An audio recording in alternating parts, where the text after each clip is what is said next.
Biasa kita akan mendengarkan tausiah dari Ustaz, namun sebelumnya kita akan simak informasi yang berikut ini terlebih dahulu.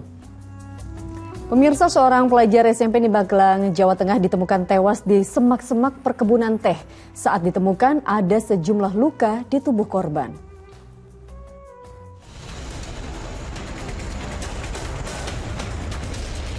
Warga desa Balai Agung, Gerabak, Magelang, Jawa Tengah digegerkan dengan temuan jasad remaja di semak-semak perkebunan teh. Hasil pemeriksaan polisi, jasad yang diketahui bernama Wahid Saiful Hidayat berusia 13 tahun merupakan warga setempat yang sempat dinyatakan hilang. Kematiannya diduga akibat penganiayaan karena ditemukan luka pada tubuh korban. Temukan kondisi korban dalam keadaan tengkurap, baju masih utuh, dan ada luka di pelipis. Sebelum dinyatakan hilang, korban sempat dijemput temannya untuk belajar kelompok, namun tak pulang ke rumah hingga malam hari. Usai diotopsi, jasad korban diserahkan pada pihak keluarga untuk dimakamkan. Polisi masih memeriksa sejumlah saksi untuk mengungkap kematian korban. Wahyu Diono melaporkan dari Magelang, Jawa Tengah. Nauzubillahi min dzalik, semoga kita selalu dikelilingi oleh orang-orang yang baik dan juga membawa kita ke jalan yang diridhoi Allah Subhanahu wa taala.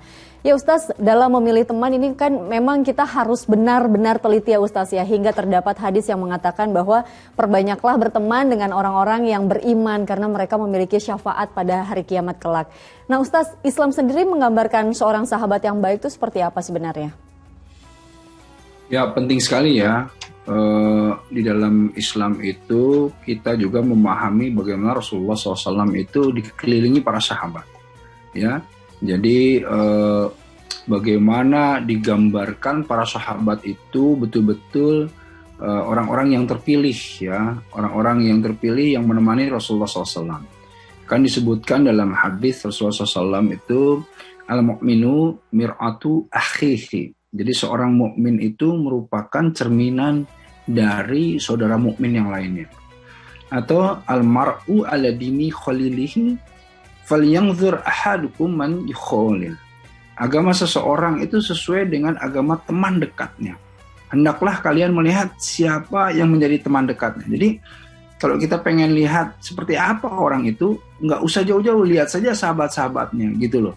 Jadi kalau dia bersahabat, lihat sahabatnya seperti apa, ya tidak jauh-jauh, pasti itu akan juga mencerminkan dirinya sendiri. Nah, karenanya di dalam bergaul, Islam itu menuntun agar kita harus memilih sahabat yang benar-benar bisa menyelamatkan kita dunia wal akhirat.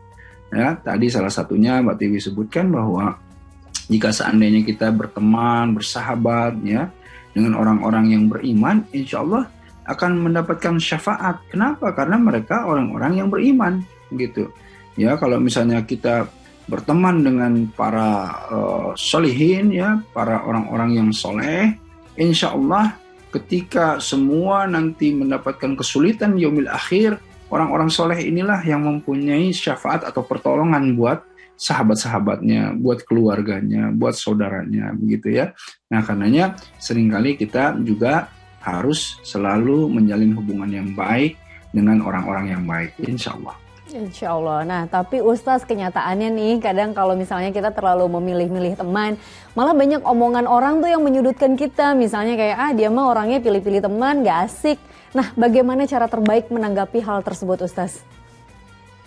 Ya tentu ya, kalau pilih teman ya tentu pastilah kita memilih teman. Tetapi kalau kita bisa mensiasatinya begini, ya, artinya kalau kita bersahabat, carilah sahabat yang tadi ya, yang dengan definisi sahabat dunia akhirat tadi. Tetapi kalau kita bergaul, boleh saja kita bertemu ya atau bermuamalah dengan orang-orang yang lainnya gitu. Tetapi kita tidak perlu masuk ke dalam pergaulannya. Jadi networking atau kenal ya itu dengan siapa saja itu bagus, tapi jangan sampai kemudian kita bergaul dengan orang-orang yang salah, karena berbahaya. Karena tadi ya, jika seandainya kita berteman, ada istilahnya kan kalau dalam hadis begini, kalau kamu berteman dengan pembuat atau pandai besi gitu, itu kamu akan terkena percikan apinya atau minimal kena asapnya lah gitu, baunya. Tapi kalau kamu berteman dengan penjual parfum, kamu juga akan kena atau terhirup wanginya begitu. Nah, inilah jadi hati-hati bergaul ya. Kalau bergaulnya dengan para yang tidak baik gitu ya, padahal kita tidak melakukan sesuatu pun akhirnya terseret-seret begitu. Nah, inilah yang harus penting kita lihat. Baik, intinya adalah circle pertama pergaulan kita itu ya Ustadz yang harus kita pilih. Tapi kalau ingin berteman ataupun ingin berkomunikasi dengan siapapun ya sah-sah saja. Justru kita tidak boleh pandang bulu terkait hal itu. Sepakat Ustadz. Nah,